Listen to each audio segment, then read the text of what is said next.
George Soros has made one of the world's great fortunes betting on global trends. And he's deeply troubled by events and political trends in Ukraine specifically, but Europe more broadly. He's just back from the region, and he joins me to talk about what he saw, what he thinks, and where he's putting his money. George Soros, pleasure to have you on. Same here. First, on Ukraine, one of the things that many people recognized about you was that you, during the revolutions of 1989, funded a lot of dissident activity, civil society groups in Eastern Europe, in Poland, the Czech Republic. Are you doing similar things in Ukraine? Well, I set up a foundation in Ukraine before Ukraine became independent of Russia. And the foundation has been functioning ever since. And it played an important part in events now. Do you think Ukraine will be able to assert a kind of independence from Russia and an alignment with the West, not a specific alignment as in NATO, but a kind of orientation toward the West, or will the Russians always stop them? No, Putin will try to destabilize Ukraine, but the Ukrainians, the large majority of Ukrainians, are determined to be independent of Russia. It won't be easy because Putin has staked his regime on destabilizing Ukraine because it's a threat to his regime in Russia. If you have freedom, free media and so on, and a flourishing economy, that would make his regime unsustainable. He accuses the Ukrainians of being anti-Semitic, of their being full of anti-Semitic fascists. You operate in Ukraine, you're of Jewish origin. Have you detected virulent anti-Semitism in Ukraine? Well, anti-Semitism is part of the DNA of that part of the world.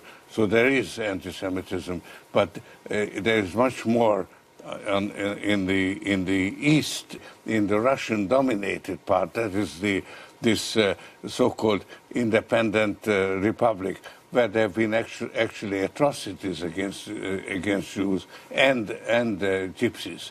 You have been very pessimistic or gloomy about Europe. Do you think that in this Ukraine situation you're seeing another aspect of the tragedy of Europe, the lack of collective action?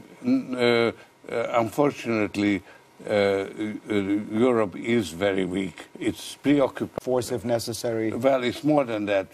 There's an ideology, a new sort of myth of Russian superiority. Those who watch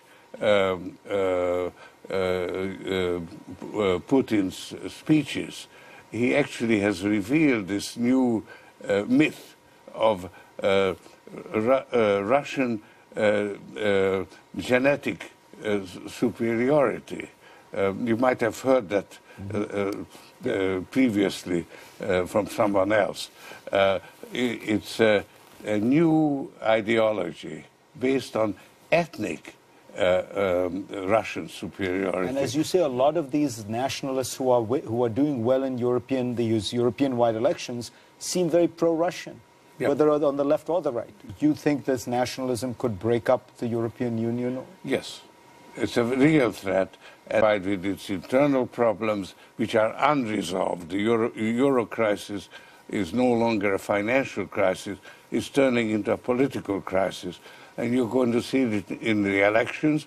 And Putin... Explain what that means. You're going to see it in the elections because you're going to see the rise of nationalist, anti-European forces? Yes. And interestingly, they are supported by Russia and pro-Russian. So Russia has emerged as an alternative to the European Union. Putin has sort of come out of the closet in Ukraine with an ideology that is nationalist, based on ethnic nationalism. You could call it Russism. That's a new word to describe it, because I don't want to call it Nazi, because it is very similar to what you had in the interwar period, fascism. protecting your ethnic groups with military. And Europe needs to recognize it, and we need to recognize it, actually.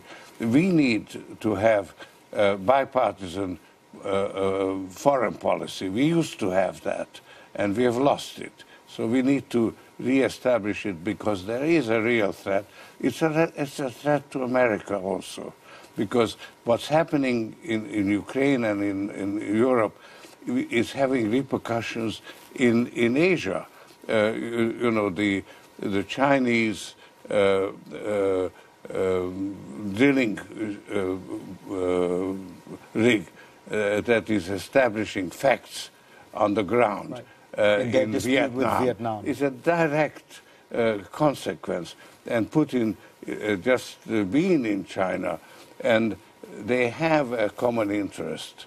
They are establishing one, of which is actually anti-US. Sobering words. George Soros, thank you very much for coming on. Right. Next on GPS, my advice to young people. Forget what President Obama recently said about the benefits of a technical education over a liberal arts education. If you want to succeed in today's world, you will need to know how to think, how to write, how to speak. Get 20 of our best for less at Ruby Tuesday. That's 20 dishes all under $10. Try our loaded smokehouse burger or fresh garden bar and everything in between. Delicious flatbreads, tacos, tenders, and salads. All made to order and all under $10. Only at Ruby Tuesday. The largest enterprises in the world are the largest targets in the world, for every hacker, crook, and nuisance in the world. But systems policed by HP's cybersecurity team are constantly monitored for threats outside